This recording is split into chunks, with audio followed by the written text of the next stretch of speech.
আসসালামু আলাইকুম সকল খামারি ভাই ও বোনদের প্রতি রইল আন্তরিক শুভেচ্ছা ও অভিনন্দন। গবাদি পশুর ফুড পয়জনি, পেটের গ্যাস, বিষক্রিয়া, পেট কামড়ি এই চারটি কারণে ব্যাপক গরু মারা যাচ্ছে প্রতি বছর প্রতিনিয়ত।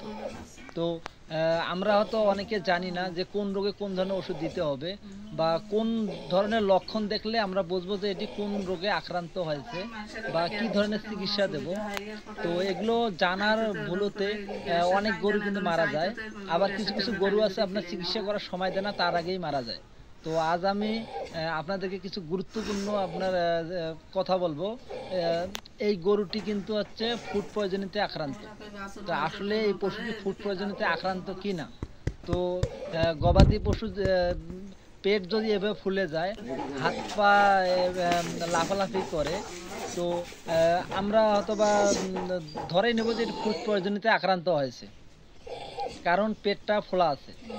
যদি পেটটা ফোলা না থাকতো তাহলে একটি কারণে আপনার লাফালাফি করে পা এভাবে দাপাবে, সেটা হচ্ছে পেট কামড়ি হলে। তো আমরা পেট কামড়ি এবং ফুড পয়জন দুটো দুটো একসাথে গুলে ফেলি, কিন্তু দুই ধরনের হচ্ছে লক্ষণ আসবে। যদি আপনাদের গবাদি পশু ফুড পয়জনিতে আক্রান্ত হয় তাহলে দেখবেন পেট এভাবে ফুলে যাবে, পা লাফালাফি করবে, আপনার মারাত্মক আকার ধারণ করবে। মারাত্মক আকার ধারণ করলে পশুটি কিছুক্ষণের জন্মের মধ্যেই মারা যাবে। এই গরুটির লাফালাফি দেখে আপনারা হয়তো ভাববেন যে পশুটি আপনার পেট কামড়ি হয়েছে, কিন্তু না, পেট কামড়ি হলে আপনার পেট এভাবে ফুলে যেত না। এমনিতে পা লাফালাফি করতো, দাবাদাবি করতো, তাহলে পেট এভাবে ফুলে যেত না। যেহেতু পেট ফোলা আছে, আপনার হচ্ছে পা লাফালাফি করতেছে, তার মানে এর পেটের মধ্যে প্রচুর গ্যাস আছে। এই গ্যাসের কারণে পেটটা এরকম হয়েছে। তো যদি আপনার বিষক্রিয়া আক্রান্ত হতো তাহলে পেট এভাবে ফুলে যেত না। আবার আপনার হঠাৎ করে একটা গরু পড়ে গিয়ে মারা যায়, আমরা গ্রামে বলি যে আপনার বাঁকায় ধরে, তো এটাকে আমরা বইয়ের ভাষায় বলি তরকা। যদি তরকা রোগে আক্রান্ত করতো এই পশুটাকে, তাহলে পেটটা এভাবে ফুলে যেত না, আগে মারা যেত, মারা যাওয়ার পর পেটটা ফুলে যেত। আবার আপনার বিষক্রিয়া আক্রান্ত হলে একেই মারা যাওয়ার পর পেট ফুলে যেত।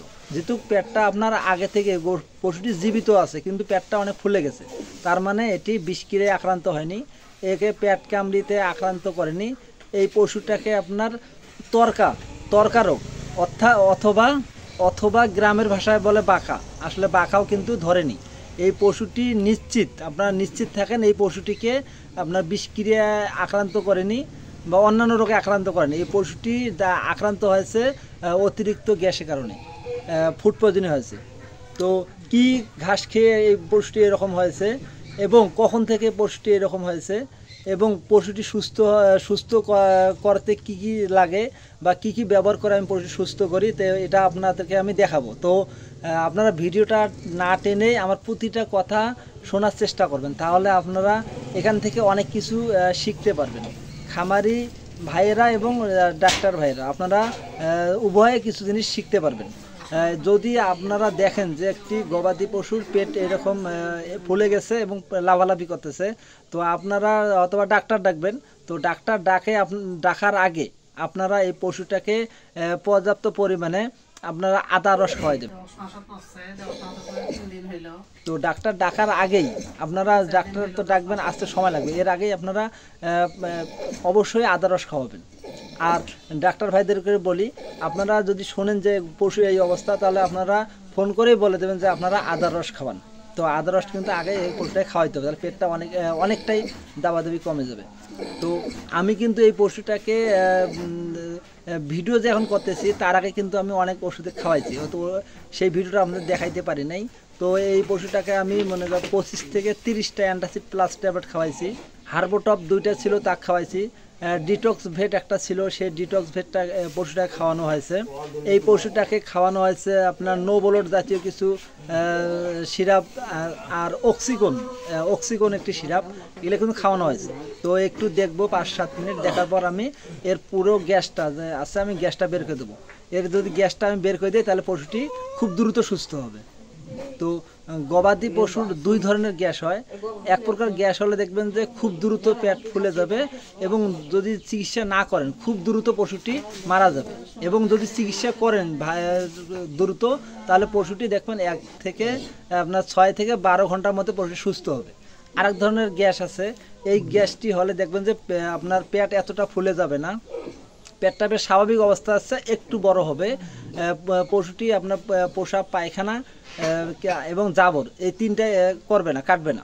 প্রসাবও করবে না, পায়খানাও করবে না, জাবরও কাটবে না, শুধু পেটটা মনে কর ওই কিছুই খাচ্ছে না। তো আপনারা এই ধরনের যেগুলো আপনার ফুড পয়জনিং হয়, এই ফুড পয়জনিংগুলো আপনাদের চিকিৎসা করার কিন্তু ব্যাপক সময় দেয়।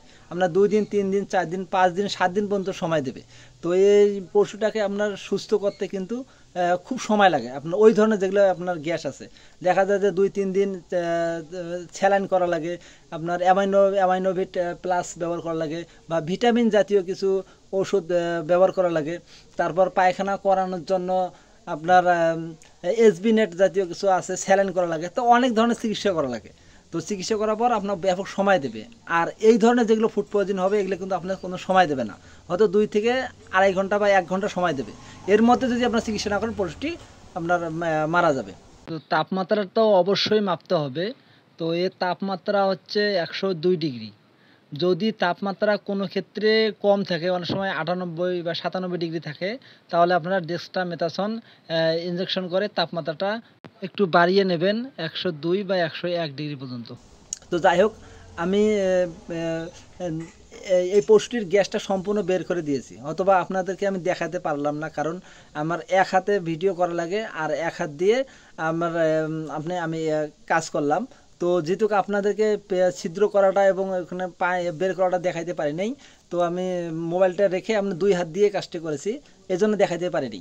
তো আমি প্রথমে এই পশুটাকে ওষুধগুলো খাওয়ানোর পর আমি যা গ্যাস আছে, গ্যাসগুলো সম্পূর্ণ এই ক্যানুলা দিয়ে আপনার সম্পূর্ণ গ্যাস বের করে দিলাম। তো এখন দেওয়ার পর দিলাম, আর গরুতে সুস্থ হলে এমন কোনো বিষয় নয়। আপনার এই গ্যাসটা বের করে দিলাম বিধায় গরুটি এখন আমাকে সময় দেবে চিকিৎসা করার জন্য। আর যদি আমি গ্যাসটা বের করে না দিতাম, এতক্ষণে হয়তো গরুটি মারা যেত। তো আমাকে সময় দিল যে চিকিৎসা করার জন্য। তো এই ক্ষেত্রে আপনার গরুটি কিন্তু সম্পূর্ণ সুস্থ হলো না, শুধু ওর গ্যাসটা গেল, সে লাফালাফিটা এবং মারা যাওয়ার হাত থেকে আপাতত বেঁচে গেল। তো এরপর আপনারা এই পশুটাকে মানে পায়খানাগুলো অবশ্যই আপনার বের করতে হবে। এই পশুটি কিন্তু কি ঘাস খেয়ে বা কোন পাতা খেয়ে এরকম হয়েছে, আমি আপনাদেরকে পাতাটা দেখাচ্ছি। এই পাতাটি খাওয়ানোর পর, এই পাতাটি একটু বেশি খাওয়ানোর পর থেকে কাল থেকে পশুটি আস্তে আস্তে এরকম করতেছে, ওরা বুঝতে পারেনি। তো আজকে হঠাৎ সকালবেলা হঠাৎ এরকম বেশি হয়েছে। তো আপনার এর ভেতরে কিন্তু এই পাতাগুলো খাওয়ানোর কারণে সমস্যা হয়েছে। তো এই ধরনের পাতা কিন্তু আপনারা পশুকে খাওয়াবেন। তো যেহেতু এর পেটের মধ্যে কিন্তু এখন এই পাতাগুলো আছে এবং এর পেটের মধ্যে প্রচুর গ্যাস আছে, এই গ্যাসটা বের করার জন্য আমি আরও কিছু ওষুধ ব্যবহার করব। যেমন আছে ডিটক্স ভেট, তারপর রোমিলেটর আছে, ববি কেয়ার, তারপর নো ব্লোড বা ব্লোড স্টপ জাতীয় কিছু আছে, সিরাপ, তারপর আছে অ্যান্টাসিড প্লাস, তারপর আছে আপনার অক্সিকোন এস গ্যাসের জন্য। এই ধরনের ওষুধ আগে এই পশুটাকে খাওয়াইতে হবে। খাওয়ানোর পর অথবা 6 ঘন্টা বা 1 দিন সময় নিতে পারে, পশুটি সুস্থ হবে। যখন পায়খানা প্রসাব করবে সম্পূর্ণ বের হয়ে যাবে, তো ভেবে নেবেন যে আপনার পশুটি এখন সুস্থ। যদি প্রসাব পায়খানা না করে তাহলে কিন্তু একটু ঝামেলা হবে। তো প্রসাব পায়খানা করার জন্য যতগুলো পদক্ষেপ নেওয়ার দরকার আপনারা অবশ্যই নেবেন। তো পশুটি আপাতত সুস্থ আছে। তো এই ধরনের চিকিৎসায় কিন্তু পশুটি সহজে দাঁড়াতে চাবে না, কারণ এর অনেকটা ধকল চলে গেল কিছুক্ষণ। তো এই কিন্তু আস্তে হয়তো দাঁড়াইতে নাও পারে, অথবা কাল দাঁড়াইতে পারে। আর এই পশুটা কিন্তু 8 মাসের গাভীন। এই পশুটি হচ্ছে 9 মাস 2 দিন হলো গাভীন। তো গাভীন গরু এই সমস্যা হয়েছে। তো এই পশুটাকে আপনারা যতটা সম্ভব স্যালাইন করতে হবে। স্যালাইন খাওয়ানোর স্যালাইন ব্যবহার করতে হবে। পশুটাকে স্যালাইন দিতে হবে, যেহেতু দুর্বলতা অনেক আছে।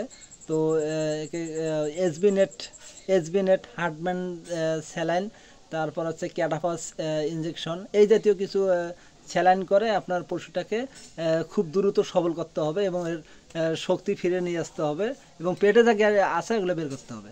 তো আমি এই ক্যানুলা দিয়ে ফুটা করেছি। তখন হয়তো দেখাইতে পারি নাই, এখনও দেখাতে পারতেছি না, কারণ আমার এক হাতে মোবাইল ধরা লাগে আর এক হাত দিয়ে আপনার ক্যানোলা দেখাচ্ছি। তো যাই হোক, আমি যখন ফুটোটা করেছি তখন কিন্তু আপনাদের দেখাইতে পারি নাই যে কীভাবে ইয়া করেছি, ফুটো করেছি।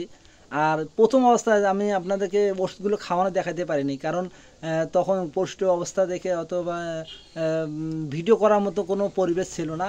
তখন ভিডিও বাদ দিয়ে শুধু ওর আমি ওষুধগুলো এর আগে খাওয়াইছি আমি প্রথম অবস্থায়, আদার রস, তারপর অন্যান্য যে ওষুধের কথা বললাম ওষুধগুলো খাওয়াইছি, যার কারণে আমি ওই যে আপনার খাওয়ানোটা দেখাইতে পারলাম না এবং ফুটো করার সময়টা দেখাইতে পারলাম না। তো আপনাদের কিছু জিনিস দেখাচ্ছি, তো আপনারা কীভাবে ফুটো করবেন, কিভাবে আপনার ফুটো করে গ্যাস বের করে দেবেন। তো এটা দেখেন, এইভাবে আপনারা এগুলো দিয়ে গ্যাসটা অবশ্যই বের করে দেবেন। তো আপনাদেরকে অনেক ভিডিও দেখাইতে পারি নাই, এর জন্য দুঃখিত।